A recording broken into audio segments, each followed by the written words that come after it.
बिस्मिल्लाहिर्रहमानिर्रहीम। अस्सलाम वालेकुम नाज़रीन, एक नए व्लॉग के साथ आपकी खिदमत में हाजिर हैं। नाज़रीन, आज 12 अक्टूबर है, हफ्ते का दिन है।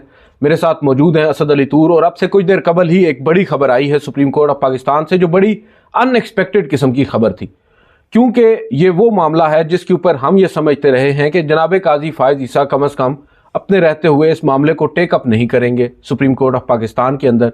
मैं बात कर रहा हूँ आइनी तरमीम की, जो 26वीं मुजव्वज़ा आइनी तरमीम हमारी मौजूदा हुकूमत, जो मखलूत हुकूमत है, वो पास करने की कोशिश कर रही है। गुज़िश्ता चंद माह से अब ये कोशिशें भी तेज़ होती नज़र आ रही हैं। गो कि हमने देखा कि हर्डल्स भी काफ़ी ज़्यादा आई हैं, मखसूस नशिस्तों का फ़ैसला हो या उसके अलावा 8 अक्सरियती जजेस साहिबान के मुख्तलिफ फ़ैसले, जिससे हमें नज़र ये आया कि हुकूमत को काफ़ी हद तक सुबकी का सामना रहा। मगर फिर जनाब काजी फायज ईसा साहब एक मसीहा के तौर पर हुकूमत की मदद को भी आते रहे। ये भी हमने देखा 63A की जजमेंट जिस तरह रिवर्स हुई, वो सब हमारे सामने है। अब डेवलपमेंट नाजरीन ये है कि आपको मालूम ही है, इस मुजव्वज़ा आइनी तरमीम को होने से कबल ही सुप्रीम कोर्ट ऑफ पाकिस्तान में चैलेंज किया गया था। मुख्तलिफ दरख्वास्त गुजारों ने इसे चैलेंज किया था।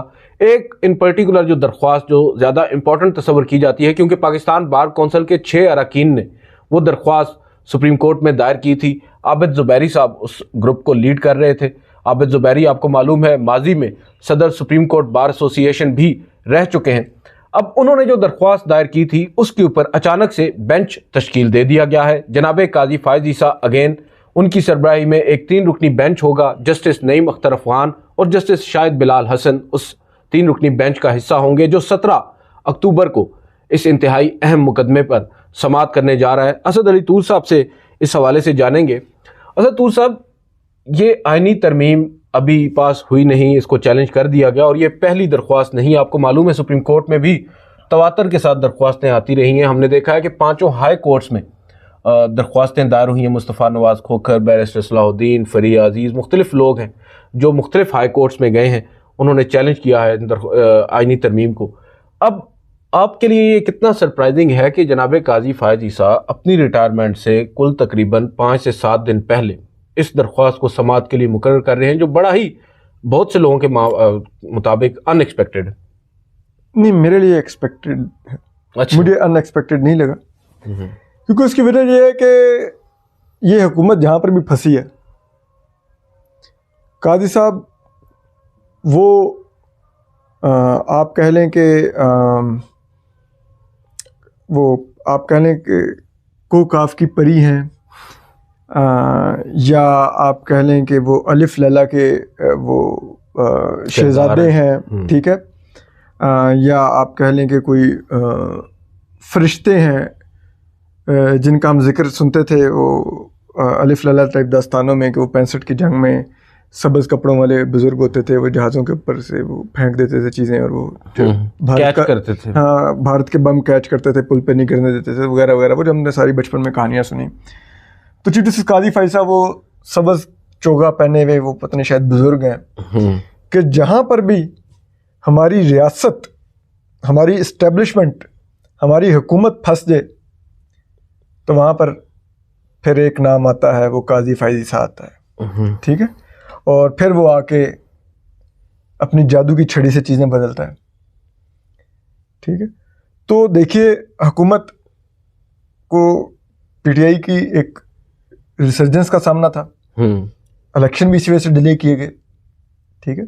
आईनी मुद्दत में इलेक्शन नहीं करवाए गए और फिर इलेक्शन से आपको पता है बहुत पहले फैसल वादा करना शुरू कर गए थे कि इनके पास बल्ला नहीं होगा, और काजी साहब ने वो मुमकिन करके दिखाया कि बल्ला नहीं था पीटीआई के पास इलेक्शन में। वो बेड़ा गर्क को पीटीआई के वोटर्स का उन्होंने निकल के फिर भी सत्यानाश कर दिया सारा। हालांकि इतने मेहनत से दिया गया फैसला, आपने इतनी मेहनत से अपनी लेगेसी तबाह की हो, ठीक है, और उसके बावजूद आप डिजायर्ड रिजल्ट ना हासिल कर सकें, तो इससे बड़ी बदकिस्मती क्या होती है। ओके, ठीक है। लेकिन चीफ जस्टिस काजी फायज हैं, वो जॉन एलियन ने लिखा था कि मैं भी बहुत अजीब हूँ, इतना अजीब हूँ कि बस खुद को तबाह कर लिया और मलाल भी नहीं। तो उन्होंने बिल्कुल मलाल का मुजाहरा नहीं किया। उन्होंने उसका रिव्यू नहीं फिक्स किया, ठीक है, बल्ले वाले फैसले का कर तो दिया है, अब किया कि ना, ठीक है। वो माले गनीमत में लूट के नशिस्तें बांट दी गई, हुक्मरान इत्तेहाद को उनकी 2/3 मेजॉरिटी, लाइक जो जमातें इलेक्शन हारी हैं अकलियती गवर्नमेंट बनी, उनकी 2/3 मेजॉरिटी बनवा दी गई। ये मोर्चे भी पाकिस्तान में होते हैं, ठीक है। काजी साहब जो पिछले दिनों एक फैसला जो दिया था उन्होंने, वो मजहबी बुनियादों पर था, तो उसकी 3 दफ़ा उन्होंने प्रेस रिलीजें लिख के क्लैरिफिकेशन दी कि मैंने फैसले में क्या कहना कहता है। यहाँ पे पूरे मुल्क का इलेक्शन चोरी होने जा रहा था और काजी साहब के फैसले को 13 जनवरी के फैसले को बुनियाद बना के चोरी होने जा रहा था। काजी साहब ने उस पर एक प्रेस रिलीज नहीं दी कि भाई मेरा मकसद ये नहीं था कि पीटीआई के उम्मीदवारों को आज़ाद कर दो। नहीं, उन्होंने डिप्टी हाई कमिश्नर जो बरतानवी है उनको ख़त लिखा था। हाँ। और मखसूस नशस्तों वाले केस में भी इसकी वजाहत की थी। जी जी, वो उन्होंने ख़त लिखा था जब अप्रैल में जाके, ठीक है। तो इलेक्शन 8 फरवरी को, तो मेरे ख्याल में तो बात यह है कि फिर वो 12 जुलाई हो गया, फिर गवर्नमेंट की 2/3 मेजॉरिटी चली गई। फिर काजी साहब रेस्क्यू का आए, उन्होंने कहा अच्छा आप आईनी तरमीम नहीं पास करवा रहे, मैं आपको 63A रिवर्स कर देता हूँ, आप उससे जाके आईनी तरमीम करवा लें। उठाएं पीटीआई के लोगों की बीवियाँ बहनें बेटियाँ उठाएं, उनको मारें पीटें, जाके वोट करवा लें, ठीक है। तो दोबारा मदद को आए, फिर उन्होंने 63A करके दिया, उसके लिए सदारती आर्डिनेंस जारी करवाया गया, कमेटी दिलवाई गई। तो उस पर तो काजी साहब कहते हैं आप लोग टाइमिंग की बात करते हैं, 2.5 साल से ये रिव्यू पेंडिंग था, समाअत के लिए मुकर्रर अभी तो होना ही था, कभी तो होना ही था, हमने कर दिया, अब आप लोग टाइमिंग की बात करते हैं। तो उन्होंने तो फैसले के अंदर टाइमिंग का जिक्र कर दिया। उन्होंने कहा ये सदर ने जब ऑर्डिनेंस भेजा था, जैसे सॉरी वो रेफरेंस भेजा था एडवाइस के लिए, उस वक्त के प्राइम मिनिस्टर इमरान खान के खिलाफ नो कॉन्फिडेंस मोशन आया हुआ था, इसलिए इस केस की टाइमिंग और इस फैसले की टाइमिंग बहुत मैटर करती थी उस वक्त। तो अब भी टाइमिंग बहुत मैटर करती थी, क्योंकि एक आईनी तरमीम दरकार है, उस आईनी तरमीम से एक कॉन्स्टिट्यूशनल कोर्ट दरकार है, उस कॉन्स्टिट्यूशनल कोर्ट का चीफ जस्टिस बनना इनकी अपनी तमन्ना नज़र आती है कि ये जजेस के फील्ड मार्शल बन जाए, ठीक है। तो वो फिर उन्होंने वो करके दिया।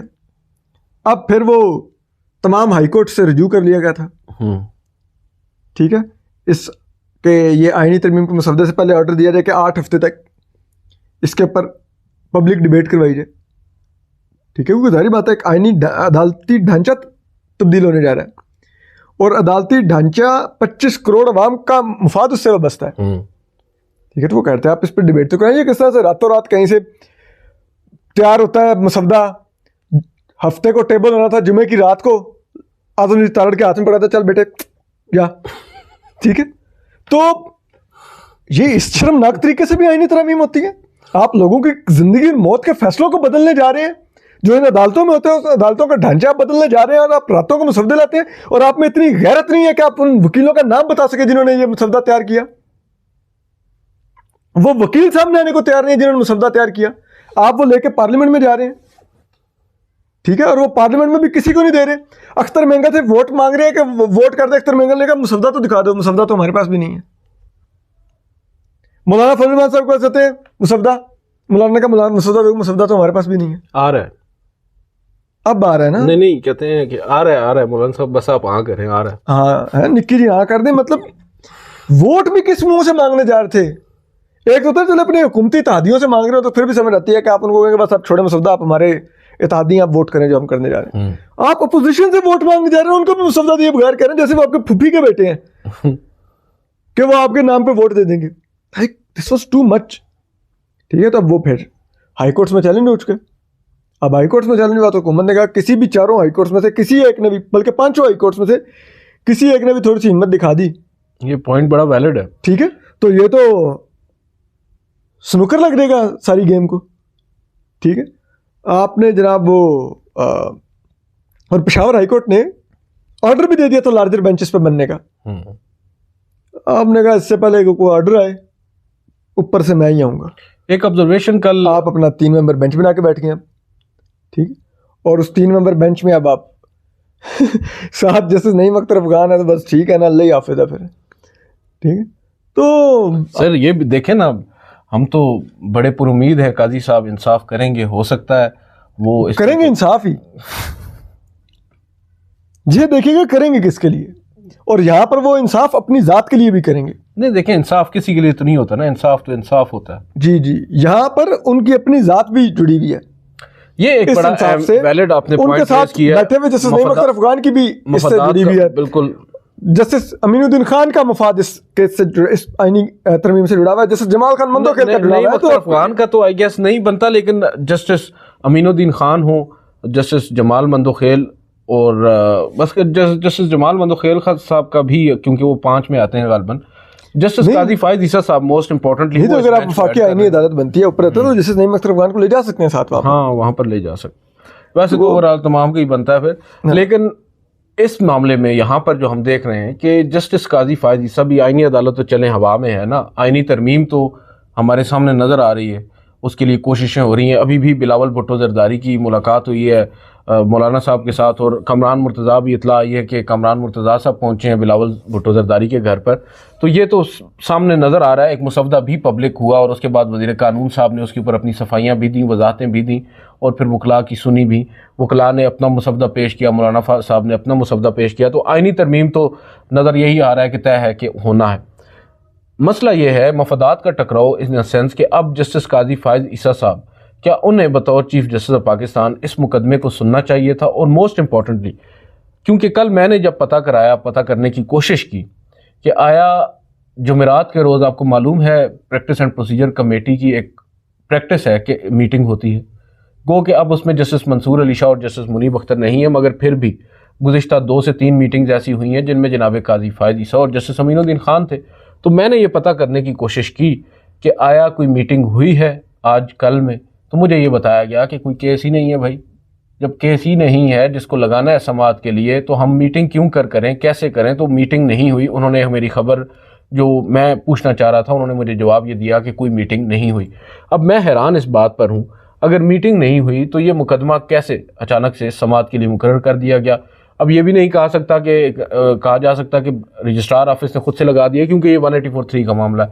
184(3) के cases practice and procedure committee ने ही डिसाइड करना है। मुमकिन तौर पर उनके दरमियान कोई मीटिंग हुई हो, उसके मिनट्स अभी सामने नहीं आए। हो सकता है व्हाट्सएप पर जनाब काजी फायद ईसा और जस्टिस अमीनुद्दीन खान के दरमियान मामलात तय पा गए हों कि इस मुकदमे को समाअत के लिए मुकर्रर करना है। जैसे भी है, अव्वल तो उसके हवाले से कोई वजाहत नहीं है। दूसरा ये है कि जस्टिस काजी फायद ईसा ही क्यों उस बेंच का हिस्सा है जो इस मुकदमे को सुन रहा है, जो डायरेक्टली लिंक्ड है उनसे ही, क्योंकि माजी में मफादात के टकराव पर जस्टिस काजी फायद ईसा सुप्रीम कोर्ट के ही फाजिल जजेस साहिबान से रिक्यूजल सार्ट कर चुके हैं अपनी आईनी दरख्वास्त पर। समाअत के दौरान, जब आपको याद होगा, जस्टिस इजाजुल हसन और जस्टिस सरदार तारिक मसूद साहब पर उन्होंने एतराज़ आयद किया था। गो कि अब ये वाज़ेह हो चुका है कि वो रिटायर हो रहे हैं, मगर इस आईनी तरमीम के नतीजे में बहुत सी तब्दीलियाँ भी तो रोनुमा हो सकती हैं। इस सब पर आप क्या समझते हैं कि काजी फायद ईसा साहब को इस बेंच से अलग हो जाना चाहिए था या इस बेंच में नहीं बैठना चाहिए था? और दूसरा, जब ये दरख्वास्त गुजार आएंगे जिनकी पिटीशन है, आबिद ज़ुबैरी साहब और उनके साथ दीगर लोग हैं, जब वो कमरा अदालत में आएंगे जुमेरात के दिन, नेक्स्ट वर्किंग डे है, आया वो एतराज़ करेंगे आपको लगता है जस्टिस काजी फायद ईसा साहब के इस बेंच में बैठने पर, या वो भी कहेंगे चलें ठीक है, जो फैसला ये कर दें हमें मंजूर है? देखें, ये तो आबिद ज़ुबैरी साहब ने जितना माहिराना काम किया, ठीक है, कि जिस तरह से उन्होंने अपने फ़ौजी मारे हैं ये पिटीशन दायर करके, ठीक है, तो अब वो क्या एतराज़ करेंगे या क्या उनकी कानूनी स्ट्रेटजी होगी? फ़ौजी कैसे मारे? फ़ौजी ऐसे ही मारे ना, हाई कोर्ट्स में ये कलेक्टिव आइडिया था कि तमाम हाई कोर्ट्स में क्रेडिबल नाम जाए।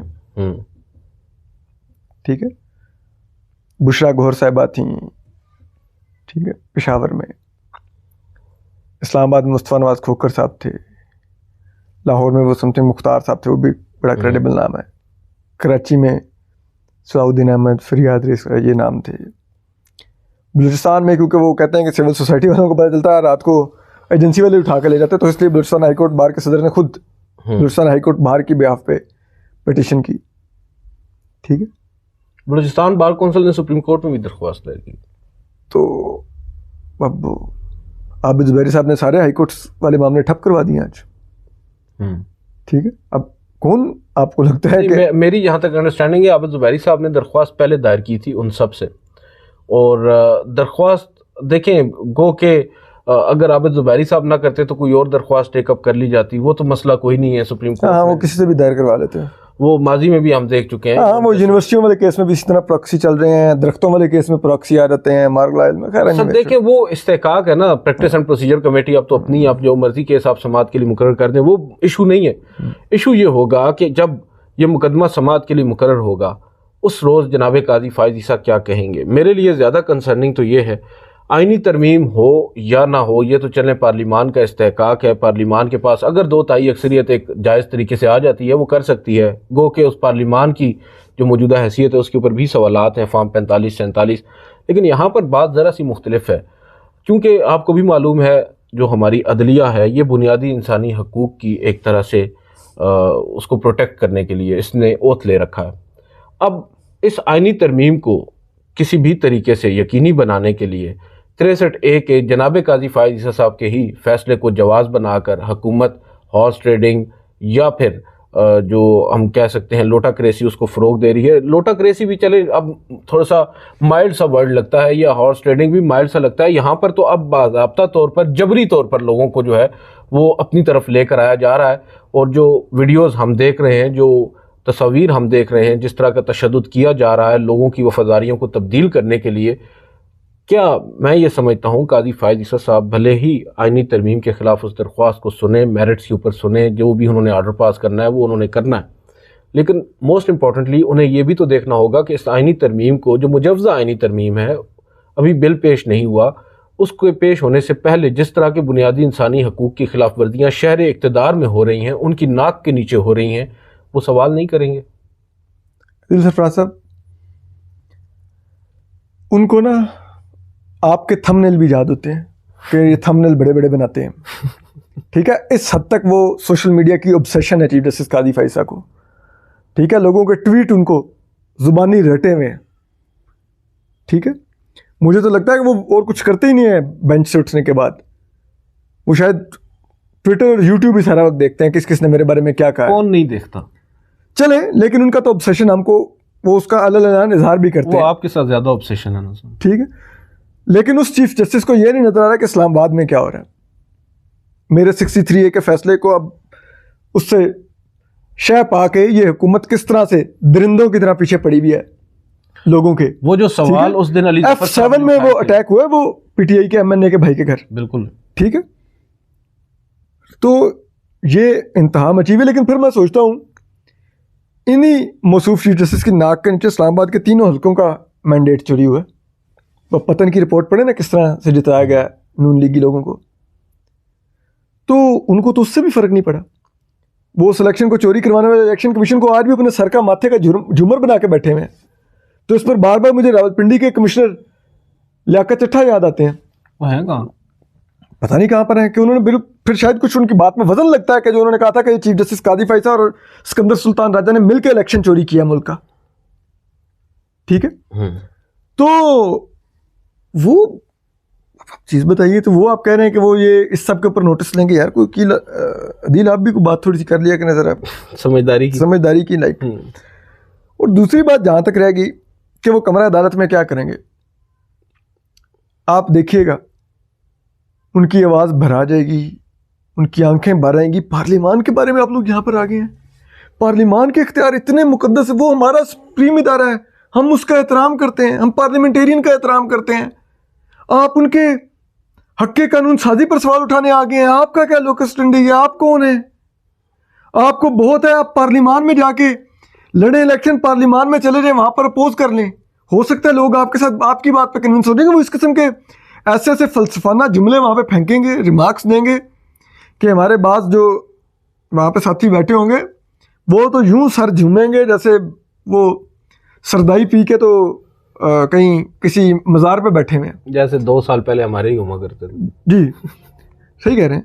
तो वो आप छोड़ दें कि वो उधर कमरा अदालत में बैठ के वो तलवार निकाल लेंगे कि अच्छा ऐसा काम, ऐसी वारदात डाल देंगे कि लोग अगवा हो रहे हैं और वोट डलवाया जा रहा है। और जिसे कहते हैं ये रातों रात मुसवदा आता है, कहीं और से आता है। जुमे की रात को हाथ में पकड़ाते हैं उसके आधुनिक तारड़ के, ये कौन है, कहाँ से तैयार हुआ। वो ऐसा कुछ नहीं करेंगे, बिल्कुल परेशान मत होइए। ऐसा गुनाह चीफ जस्टिस काजी फायज़ ईसा से सरदर्द नहीं होगा। इसमें एक और चीज़ है कि जैसा कि हमें भी मालूम है, आपको भी मालूम है, प्रैक्टिस एंड प्रोसीजर कानून के अंदर जो भी आइनी मामलात हैं उनके ऊपर बेंच जो है वो लार्जर होता है, 5 रुकनी कम अज़ कम। तो ये भी मुमकिन है कि हो सकता है जनाब काजी फ़ायज़ी साहब पहले दिन ही इस आइनी तरमीम का रास्ता खोलते हुए जो मामला है वो कमेटी को भेज दें और लार्जर बेंच की तश्कील के लिए रेफ़र कर दें। पहली बात है वो कहेंगे कि अभी तो ये कानून साजी हुई नहीं, तो आईनी सवाल कैसे हो सकता है वो इस पर भी डालें। और अगर 5 रुकनी लार्जर बेंच बन भी गया तो फिर भी उनके पास दाने पूरे हैं। वो दाएं हाथ बिठाएंगे जस्टिस मीनुद्दीन खान, जस्टिस नईम अख्तर खान को बाएं हाथ बिठाएंगे जस्टिस जमाल खान मंदोखेल और जस्टिस मजहर आलम मियाँ खेल। ठीक है, भारी भरत कम तनख्वाह लेने वाले हमारे ढाक जज हैं। नहीं, मजहर आलम तो आप तो नहीं बैठेंगे, हो सकता है मुसरत लाली साहब ख्वाहिशमंद हो, हाँ उनको बिठा लेंगे। ठीक है, और फिर आप देखिएगा पार्लिमान की सुप्रीमेसी के ऊपर फिर उनके रिमार्क सुनिएगा। फॉर्म 47 की लास्टिक की शलवारें पहने हुए मेंबरान असम्बली पर उनके आप रिमार्क सुनिएगा। जिस पार्लियामेंट की अपनी लेटमेसी अंडर क्वेश्चन है और वो उस क्वेश्चन से बचने के लिए कभी कानून साजी करके रिटायर्ड जजों के ट्रिब्यूनल बनवाती है, कभी वो कुछ करती है, कभी वो 63A का फैसला रिवर्स करवाती है, कभी क्या से क्या कर रही है वो पार्लियामान। ठीक है, उस पार्लियामान के लिए चीफ जस्टिस काजी फ़ायज़ी के आप रूह परवर खिताब को सुनिएगा उस दिन, और फिर वो कहेंगे कि मैं देखो इतनी अच्छी बातें कर रहा हूँ लेकिन ये जो सामने बैठे हुए ढोलची है ना हम फिर ढोल बजाएंगे। हाँ, ये जाके बाहर मेरा फैसला पढ़े बगैर गलत बयान करेंगे लोगों के लिए, क्योंकि इन्हें डॉलर कमाने हैं। तो अब मतलब ऐसे ऐसे आप काम करेंगे फिर आप हमें भी कहेंगे हम डॉलर कमा रहे हैं। मैं तो देखता हूँ मतलब क्या रौनक लगी होती है कमरा अदालत में। ठीक, देखते हैं, वक्त करीब है। अब 17 तारीख को नाज़रीन देखेंगे इस मुकदमे पर समाअत के दौरान ऐसा ही होता है जैसा सदर लतूफ़ साहब एंटिसिपेट कर रहे हैं, या फिर जनाब काजी फ़ायज़ी साहब खिलाफ तवक्को कोई सरप्राइज़ भी दे सकते हैं। देखते हैं, अगली वीडियो तक इंतज़ार कीजिएगा। अल्लाह हाफ़िज़।